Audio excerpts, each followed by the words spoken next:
Ek dink vanuit laas Sondag se bediening wat die Here net op ons harte gedruk het, wil ek met u praat vanmôre oor identiteit onder krisis of identiteit onder druk. En ek gaan hierdie Sondag en volgende Sondag so klein bietjie fokus op hoe maak die Here vry, en dan die Sondag daarna gaan pastoor Harold vir ons bedien oor my identiteit in Christus. Laat ons 'n bietjie daarna kyk. Baie van ons wat hier sit, kom al jare saam met die Here. Baie mense is korter in die Here en ander is weer langer in die Here. Maar dit gebeur dat ons identiteit kom van tyd tot tyd onder druk. En dit ontwikkel psigologiese probleme en verkeerde karaktertrekke. So ek gaan vanoggend 'n bietjie dieper met jou praat. Ek gaan vra dat jy miskien 'n nota of 2 maak, en dat jy sal aandagtig luister na dit wat die Here vir ons wil gee, en dit wat die Here vir ons wil doen. So ek gaan jou vra, maak die Bybel saam met my oop, Matteus 17 vers 14, gaan ek daar vir jou in die Nuwe Lewende Vertaling lees.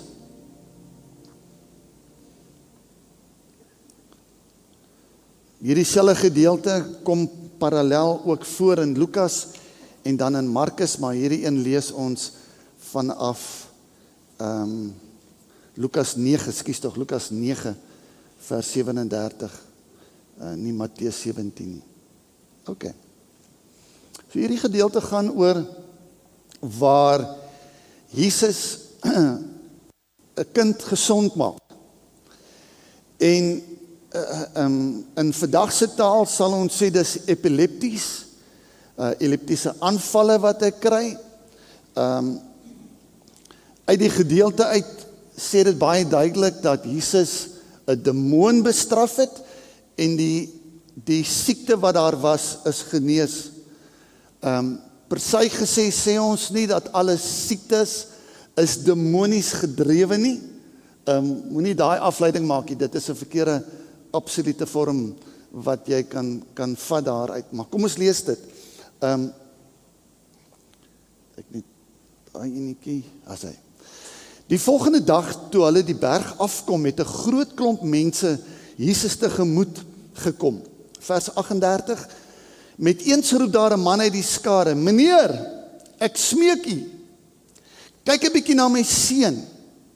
Hy is my enigste kind. 'n Gees pak hom onverwags beet, dan gaan hy skielik aan die skreeu en hy kry stuiptrekkings en ook skuim om die mond. Die Gees hou aan om hom te verniel en laat hom nie maklik weer los nie." Vers 40. Ek het die disippels gesmeek om die Gees uit te dryf, maar hulle kon nie. Toe antwoord Jesus: "Ongelowige en onaardige slag. Hoe lank moet ek nog by julle wees en julle verdra? Bring jou seun hier." Vers 42. Terwyl die seun nog aankom, gooi die bose gees hom op die grond neer en laat hom hewige stuiptrekkings kry. Maar Jesus het die onrein gees skerp aangespreek. Met ander woorde, hy het hom hard aangespreek, nee. Die kind gesond gemaak en hom aan sy pa teruggegee. Almal was verslae oor die grootheid van God. Amen. So uit hierdie gedeelte uit vind ons waar Jesus absoluut kom en hy vir ons kom wys dat hy mag het oor bose geeste, hy het mag oor siekte. En luister mooi wat ek vanmôre probeer sê, ek sê nie dat epileptiese aanvalle vandag bose geeste is of demonies is nie. Ons moenie daai lyn heeltemal so trek nie. Wat 'n mens wel kan doen, is mens kan altyd bid vir iemand wat siek is, nê. Iemand wat ervaring het, en mens kan altyd die Here vertrou, maar ons kan dit altyd sê dis demonies nie. Okay? So daar's 'n ou kerkvader wat gesê het, die grootste oorlog is nie buite ons nie, maar in ons hart.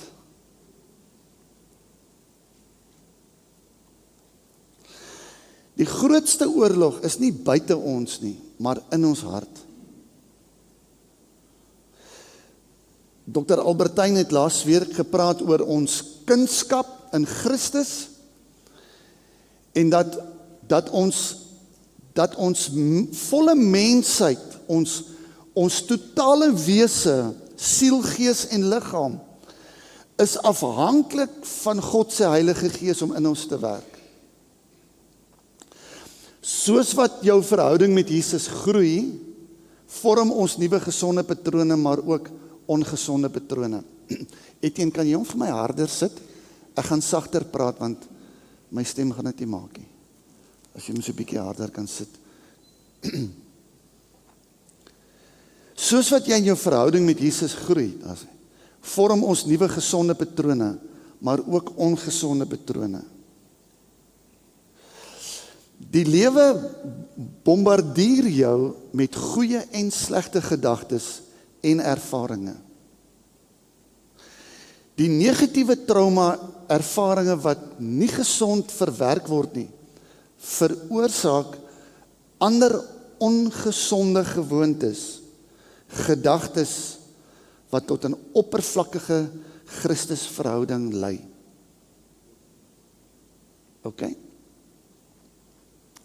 Ons bietjie dieper, jy moet konsentreer.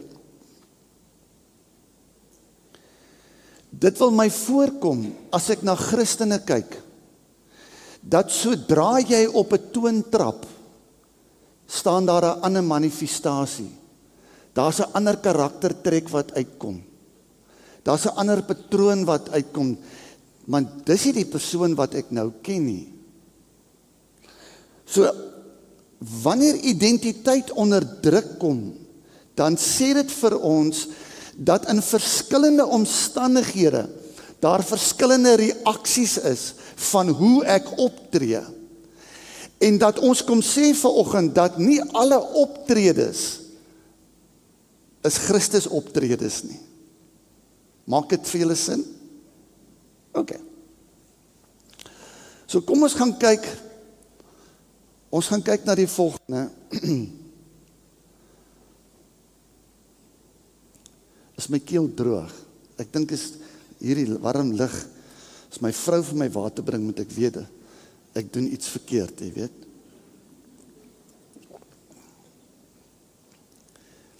Dankie my vrou. OK. Kom ek gee jou 'n voorbeeld. Iemand beledig jou, en dan is daar 'n onvergewensgesindheid in jou hart, en dit lei tot bitterheid. Dis 'n bitterheidssiklus. Iemand beledig jou, of sê jou sleg, of maak jou af, of druk jou in die grond in, of sê jy's nie goed genoeg nie, dis in jou hart, gaan bære jy dit raak 'n onvergewensgesindheid, want hoe gaan ek daai ou kan vergewe, en dis bitterheid. Nou die tipiese teken wat saam met dit kom is, jy herhaal daai storie oor en oor en oor en oor en oor en oor. Dit kan iets wees wat 2 jaar terug gebeur het, dit kan iets wees wat 20 jaar terug gebeur het. Maar omdat jy dit nie verwerk nie, speel jou brein met jou 'n patroon. Dis soos daai 2 jaar terug se studie, jou amygdala, die voorlop van jou brein herhaal daai storie oor en oor en oor. Dit raak later innerlike argumente, dit raak 'n emosionele herbelewing van dit wat jy deur is. Sodra iemand op jou toontrap in daai geval, en dit raak daai selfde storie aan, dan staan daar iets op jou hare rys, en jy sê vir jouself, dis presies wat met my gebeur het 20 jaar terug, toe daai ou vir my dit en dit gesê het. Hallo, maak dit sin? OK.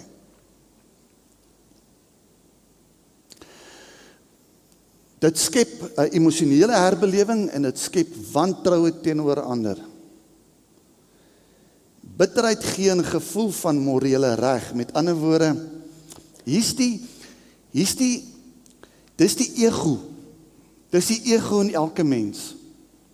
Wat nou sê, hy sê, nee wat, weet jy wat, ek voel eintlik reg. Ek het die reg om bitter te wees. want daai ou het dit aan my gedoen. Ek het rede om so te voel, maar dit bind die persoon emosioneel aan die oortreder. Met ander woorde, jy word nooit vry van daai persoon wat dit gedoen het nie. Storie. Ek was in die weermag gewees, in basies, ek was die fikste troep gewees, in basies, ek het so groot skuld ontvang, en een van my korporale het my behoorlik gehaat, en een dag, by Menasie kom hy verby my, en hy skop my met sy boet, op my marmere, hierso so. Ek sal dit nooit vergeet nie. En jy mag niks doen nie.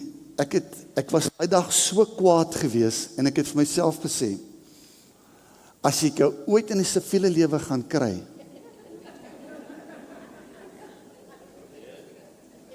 Nywald, ek hoef niks verder te sien nie, nee. As ek jou ooit gaan kry, gaan ek iets aan doen. En weet jy wat, daai ding het by my gebly, totdat ek op 'n punt gekom het wat ek gesê het, ag weet jy wat, daai ou is nie in beheer van my lewe nie. Ek gaan nie toelaat dat hy my verder manipuleer. Ek gaan ook nie toelaat dat dit wat gebeur het, ek weet ek is beter as dit gewees as wat hy was.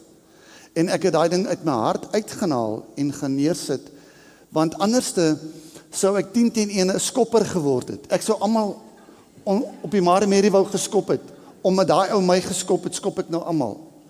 Maar dit is baie keer hoe dit werk onder ons Christene. Mense, dat sekere insidente in jou lewe maak dat jou persoonlikheid sekere goed beginne aanneem en toehou en vashou.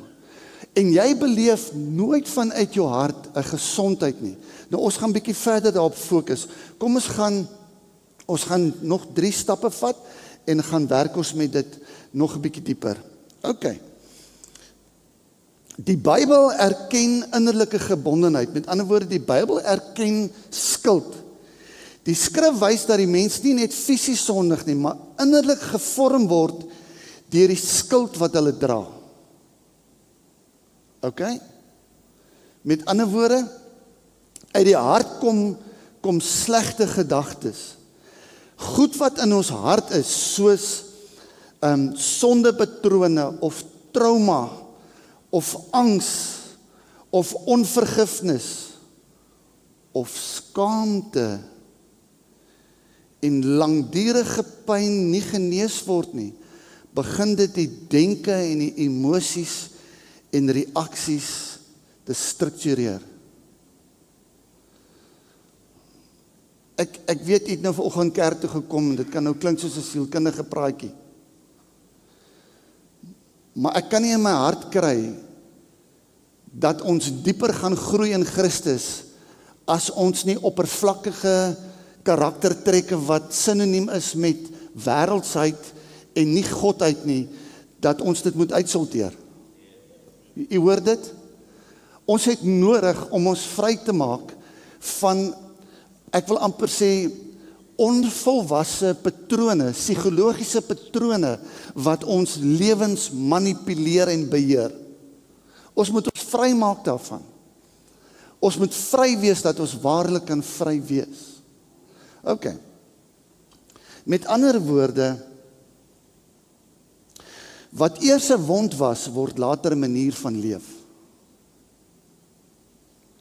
Omdat jy nooit daai trauma en daai insident en daai voorval en daai skuld, daai ongebondenheid wat gekom het na jou toe, as jy nooit daai goed hanteer nie, dan raak dit 'n manier van leef.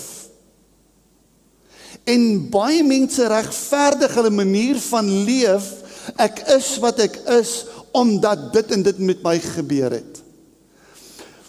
Maar dis nie die pad van Jesus nie. Die hele gelykenis waar hierdie man sy kind na Jesus toe bring, en hy sê, Here, dit is my enigste kind, ek het nie nog ander kinders nie. Dis hy wat siek is, maak hom asseblief gesond. So roep die Heilige Gees na die Vader toe, en hy kom sê, Here, hierdie is my enigste kerk. Dis my liggaam. Kom maak hulle gesond, dis wat ek hoor in my binneste. Maak hulle gesond sodat hulle gesond kan wees. Maak hulle vry sodat hulle waarlik vry kan wees. Dit maak nie saak wat op ons lewenspad gekom het nie. Dit maak nie saak hoe traumaties dit was wat op ons lewenspad gekom het nie. Ek is vry daarvan. Ek is verlos daarvan.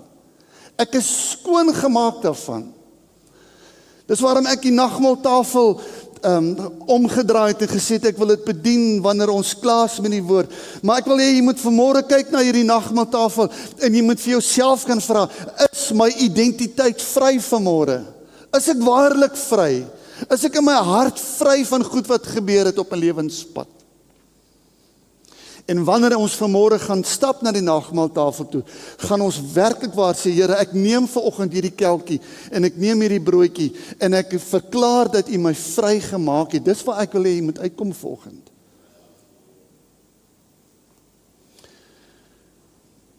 Hoe gebrokenheid en persoonlikheid jou kan beïnvloed, is nie elke persoonlikheidsafwyking kom van sonde nie, of swak geloof nie. Maar sekere geestelike en emosionele laste kan persoonlikheidspatrone word. Dus, kom ek gaan vir u 'n voorbeeld gee. Wat ek net mag doen, het ek herhaal het weer 'n keer. Dit beteken, onvergifnis bou bitterheid, bitterheid skep wantroue, wantroue skep emosionele afstand, en 'n verdedigende identiteit. Ons raak amper al klaar aan depressie. Depressie het baie verskillende forme, baie verskillende vlakke. Okay? Ons kan praat van 'n ligte depressie en ons kan praat van 'n diep depressie. Alright. Maar wat onvergifnis doen is dit skep 'n patroon by jou dat jy nie meer belangstel in ander mense nie. Jy begin jou stelselmatig onttrek. Ek wil nie sosialiseer nie. Ek wil nie by vriende gaan kuier nie. Ek wil my afstand behou. Ek wil nie my weer emosioneel betrokke maak by ander mense nie. Want ek sukkel met seer hier binnekant. Ek sukkel met onvergewensgesindheid. Of ek sukkel met 'n werklike ding wat gebeur het in my lewe en ek weet nie om dit te verwerk nie. Dis waaroor dit gaan. Weet jy wat ervaar ek? Ek ervaar deur hierdie gelykenis wat Lukas vertel. God se ongelooflike passie teenoor ons as mens. Sy liefde. En hoe hy met ons 'n pad wil stap en ons nie wil los waar ons is nie. Is dit nie ongelooflik nie? Sy liefde vir my wil my vry maak. Okay, en dan daai laaste een, 'n verdedigende identiteit. Die oomblik as jy met iemand praat, dan verdedig hy. Jy tel dit dadelik op. Verdedigende identiteit. So kom ons kyk wat gebeur met dit alles. Hierdie tipe van ding, van onvergifnis, die persoon begin leef vanuit 'n beskerming eerder as uit liefde uit. So alles wat hierdie persoon doen is hy beskerm homself. Hy het nie meer liefde nie. Hy kan nie meer uitleef na buitekant toe nie, want hy maak alles toe na binnekant toe. Ken julle sulke mense? Ek het my onder die vergrootglas gaan sit en myself gevra, is ek nie een van hulle nie? Jy weet. Maar jy leef onder beskerming eerder as vanuit liefde uit. So kom ons kyk na wat doen trauma. Trauma is soos skok, geweldige emosionele pyn, leed of letsels fisies, dit kan fisies ook wees, ontsteltenis of ingrypende nare ervarings. Dis wat trauma kan wees. As trauma nie verwerk word nie, trauma sê jy is nie veilig nie. So as trauma nie verwerk word nie, dan begin dit 'n karaktertrek te vorm in jou binneste wat sê, oormatige beheer. Met ander woorde, jy's obsessief, wil jy in beheer wees. Jy staan die hele tyd in beheer. Dis wat trauma kan doen. Enige iets met meeste of obsessiewe, wat se patrone ook al, is nie hoe die Heilige Gees jou gemaak het nie. En die pendulum is dan heeltemal aan die ander kant, en die Heilige Gees wil jou weer terugbring na 'n balans toe, van nie totaal obsessief nie, maar net op normale manier van om dinge reg te doen. So, oormatige beheer, dan is daar ook 'n karaktertrek van vermyding, aggressiewe onttrekking, met ander woorde, ek stel in niks in niemand belang nie. En niks in niemand moet vir my kom sê wat moet gedoen word nie. Klink verskriklik, nee. Maar ons as mens is so gekompliseerd. Ons het soveel maniere om dinge reg te doen, maar ons het ook soveel maniere om die verkeerde ding wat ons doen te regverdig, dat dit lyk soos of dit reg is om dit reg te doen. So verskriklik goed daarmee. God het ons so uniek gemaak, dat ons breine oor tyd kan werk, en dat ons alles wat ons doen, kan ons regverdig op ons manier. Maar alles is nie altyd reg om so te regverdig nie. Okay. En dan emosionele afplatting. Met ander woorde, jy's net emosioneel disconnected. Jy stap nie meer met mense 'n pad, en jy stel nie belang in mense. Hierdie goed sê, dit raak later deel van jou persoonlikheid. Dit raak deel van jou persoonlikheid. En dan verander jou persoonlikheid, dat 'n mens soms begin wonder, maar is dit regtig jy wat so is? Kom ons kyk na angs en depressie. Langdurige angs of depressie kan lei tot 'n negatiewe selfbeeld, besluitloosheid, isolasie, verlies aan hoop. Dis wat angstigheid en depressie kan veroorsaak. En dit is een van die goed wat ek laasweek opgetel het. Ouens, is dat ons moenie toelaat dat angs so deel word van jou lewe, dat dit jou karakter, jou identiteit wat in Christus is, dat dit begin oorheers, en dat jy dan 'n skewe of 'n minder reguit, of 'n minder oorspronklike, dis miskien die regte woord, 'n minder oorspronklike jy word van wie jy eintlik is nie. Julle hoor wat ek sê?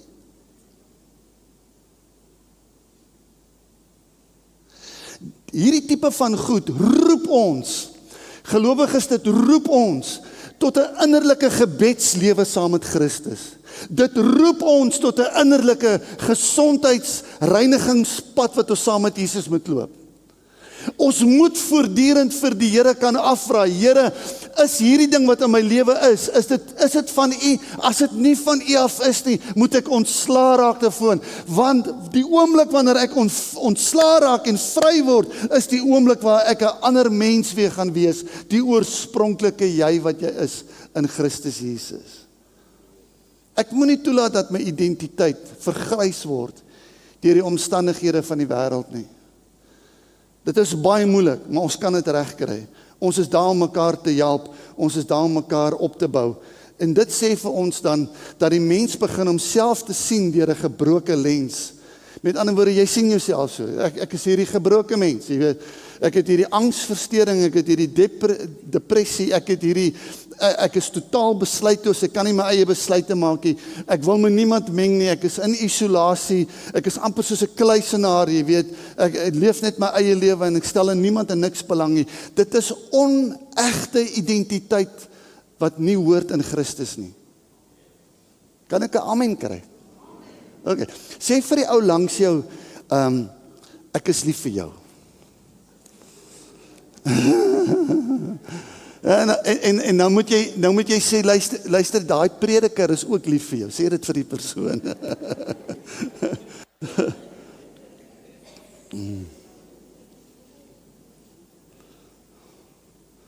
Ek het nog so 'n bietjie tyd. Ek wil graag hierdie deel wil ek klaarmaak. En dit is sondepatrone. Herhalende sondes vorm gewoontes en gewoontes vorm karakter. Ouens, ek gaan vir die Here vra en ek gaan vir Harold vra, Harold, dat ons in hierdie volgende tyd tot by Paasnaweek en aan, dat ons sal bid, dat God mense sal vrymaak van slegte gewoontes. Want baie mense het slegte gewoontes en hulle regverdig hulle, omdat hulle angs het, mag hulle slegte patrone hê, dis onder andere. As iemand nie vir jou gaan sê, hey, hoe God jou wil hê, is nie soos wat jy nou is nie, dan gaan jy nooit verander nie. Ons het nodig om baie keer vir mekaar te sê, ons het nodig baie keer om in die huwelik vir mekaar te sê, luister hier so my man, jy is nie waar jy moet wees nie. Ek wil hê jy moet sien, dis wat die Here wil doen in jou. Ons moet mekaar aanmoedig om los te kom van verkeerde patrone, sodat ons in die regte patrone kan inkom. Kan ek 'n amen kry? Amen. So, Paulus skryf, hy sê, moenie aan hierdie wêreld gelykvormig word nie. Is 'n groot, diep Griekse woord, hy sê skematiso. Hy beteken dat die wêreld druk jou in 'n vorm in.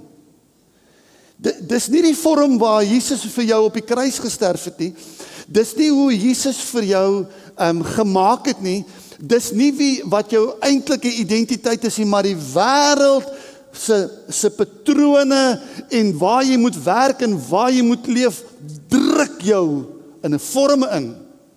En hierdie vorm is nie dieselfde nie. Maar omdat jy dit begin aanvaar, begin jy 'n ander identiteit te kweek as wie jy werklik waar is. So, Paulus sê vir ons moenie dit toelaat nie. Ons moenie toelaat dat ons in 'n vorm ingedruk word nie. Met ander woorde, as jy vriende om jou het, hoef jy nie toe te laat dat hulle jou in 'n vorm indruk nie. Alright. Hulle hoef nie met slegte goed jou te druk en te forceer, dat jy dan in 'n slegte verhouding staan nie. Kom ons gaan nog enetjie aan. En dit is 'n belangrike balans tussen geestelikheid en psigologies. Dit beteken die volgende: Christelike bevryding beteken nie alles is net demonies nie, of alles is net sielkundig nie. Die mens is liggaam, siel en gees. En om hierdie goed gesond te kry, benodig die mens bevryding. Luister mooi, bevryding onder andere bekering.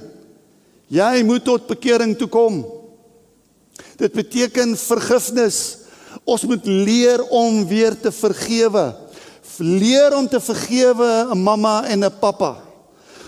Vergewe mense wat vir jou verkeerd teenoor jou gedoen het. Een van die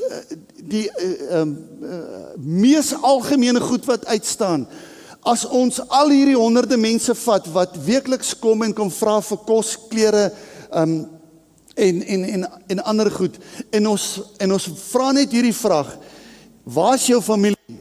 Dan sê hulle, ons het wanverhoudinge, daar's onvergewensgesindheid. Almal van hulle. Almal het familie, almal het een of ander familielid, maar omdat daar nie vergifnis is nie, is daar nie verhoudinge nie. Nogal baie interessant. Jy sien, dis deel van die evangelie. Vader, vergeef my soos wat ek hulle vergewe. You can't come around it, you can't change it, you can't go without it. If you don't forgive, you won't be forgiven. Ek moet kan vryspreek, al is dit hoe diep in my hart, al het dit hoeveel skade gemaak, al het dit my hoe ver geruïneer, ek moet kan vergewe, want Christus vergewe ons. Nadat ek vergewe het, kom ek begin daai beginsel deur te trek. God wag vir jou vergifnis, dat jy ook bereid is om te vergewe. Hy vertel die gelykenis van hierdie man wat geld geskuld het, en hy kom by die koning, en die koning sê van, luister, waar is die geld wat jy vir my geskuld het? En hy sê, maar hy het dit nie, hy kan dit nie betaal nie, en hy pleit by die koning, vergewe net vir hom, en die koning sê, okay, weet jy wat, ek gaan jou vergewe. Al jou skuld is afgeskryf, alles, miljoene, miljoene. Maar daai ou loop uit die koning se paleis uit, en hy gaan na al sy ouens wat vir hom skuld, en hy dreig hulle, en sê, julle moet al julle geld wat julle vir my skuld, moet julle nou betaal. En die koning hoor daarvan, en die koning sê, kom hier na toe. En hy sit hom in die tronk. Want hy het nie vergewe nie. Hy het nie vrygespreek nie. Jy sien, soms benodig ons bekering, vergifnis, ons benodig pastorale begeleiding. Ons benodig pastorale terapie. Soms benodig jy mediese hulp. Amen. Somtyds benodig jy gemeenskap. Met ander woorde, kom in 'n groepering in, waar jy weer gemeenskap kan geniet saam met ander Christene. Daar's lewensgroepe, daar's gebedsgroepe, daar's 'n aksiegroep, daar's vrouegroepe, daar's mansgroepe. Oral is daar iets vir jou waarin jy gesond kan raak. Jy moet net betrokke raak. Kom uit jou isolasie uit en raak betrokke by iets wat die Here vir jou alreeds op die been gesit het. Amen. En dan kry ons, en ek kan hierdie gedeelte miskien vir jou gee vir vanmiddag, Psalm 88. Psalm 88 is koning Dawid se, hy is verskriklik depressief. As jy hom nou gaan lees vanmiddag, die arme koning Dawid het hulp nodig gehad. Daar's nog so 3 psalms wat dieselfde van hom sê. Maar as jy Psalm 88 gaan lees, dan besef jy dat Dawid was lief vir die Here gewees, maar hy het hierdie donker kant gehad in sy lewe. Hierdie donker, swaarmoedige kant gehad. Maar hoe die Here dan kom en die Here hom dan begelei tot vrymaking, tot verlossing, sê dit vir ons, dat as ons 'n pad stap saam met God, vat hy ons altyd vanuit die probleem na die oplossing toe. Altyd. En hy bevry ons. En hy help ons om 'n lewe van oorwinning te kan lewe. So die evangelie se groot hoop is, Christelike bevryding gaan nie net oor die gedrag nie, maar oor die hervorming van ons identiteit.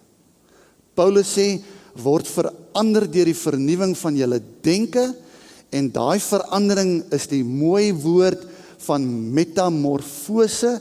Dit is hierdie wurmpie wat in 'n skoenlapper verander, om dit vinnig net dan op te noem. Dis die metamorfose van die Heilige Gees, dat hy vat my in my huidige toestand, en hy verander my, hy verwerk my binnewêreld, sodat ek kan word op 'n plek waar ek kan verander word in die beeld en die skoenlapper van die Heilige Gees in.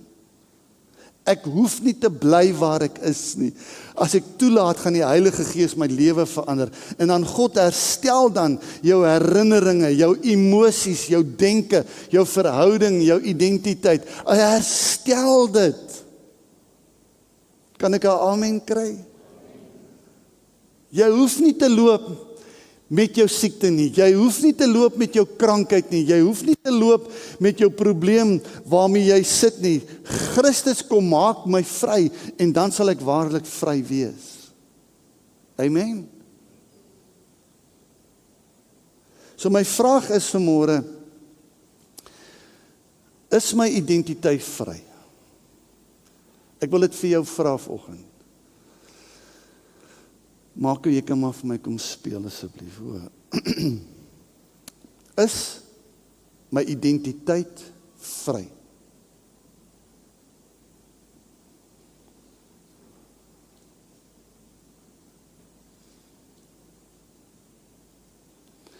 as dit nie vry is nie, wil ek hê jy moet saam met my opstaan. Kom ons buig die hoofde, en ek wil hê jy moet saam met my opstaan. Dankie Here, baie dankie. Baie dankie. Baie dankie. Amen. Yes, dankie Here. Dankie Here. Ek gaan toelaat dat my identiteit vry word. Ek gaan toelaat dat my lewe vry word. Dankie Here.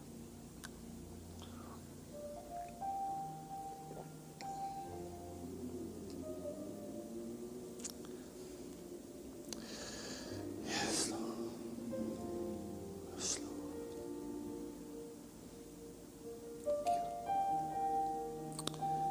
Yes, Lord. Werk in ons, Here.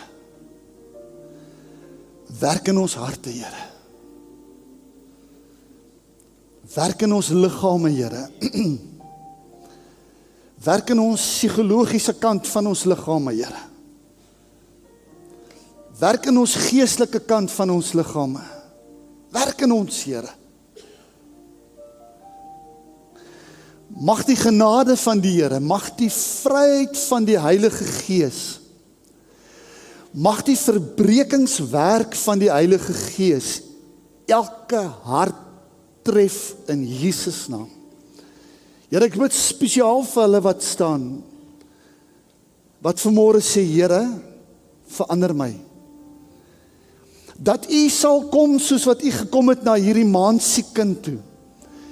Dat U hom in jou arms geneem het en dat jy vir hom gebid het en dat jy hom vrygemaak het van enige iets wat hom kom laat val het, wat hom laat kom skuim om sy mond gekry het, het hom vrygemaak. So bid ek dat U ons sal vrymaak, dat ons sal vlieg soos 'n skoenlapper wat deur die Heilige Gees verander is. En ons dankie daarvoor. In Jesus naam. En ons sê amen. Amen.